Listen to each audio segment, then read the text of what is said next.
While COVID-19 cases are on the rise, particularly in the states that Donald Trump needs the most, and we continue to hear about cases of police brutality, while his administration refuses to even acknowledge the existence of systemic racism, you may wonder why Trump is more concerned about his polls than anything else.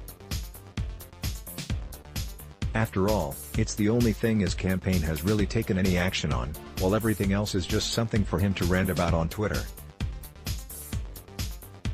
The simplest and most obvious answer is that he's a narcissist who can't stand when he has no control over how he looks, even if he could make decisions that could change his favorability rating. His supporters may argue that it doesn't matter what he does, the media will still find reasons not to like him, which is a poor argument to get anyone who's on the fence to support Donald Trump.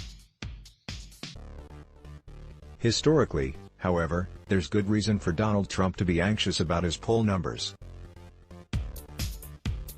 Gallup currently has him at 39% approval, while his disapproval ratings have been at their highest levels since last year's government shutdown. This is only one poll, of course, but it's consistent with his average approval ratings, and even the more conservative polls have numbers that aren't much better.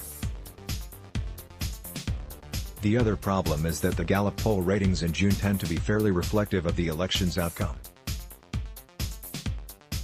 In every election since 1940, after modern polling began, the average president has seen their approval rating shift by just 3 points between June and Election Day. A lot can happen between now and November, of course, but following this pattern puts Donald Trump where he was in the polls just before the 2018 midterms when Republicans lost the House.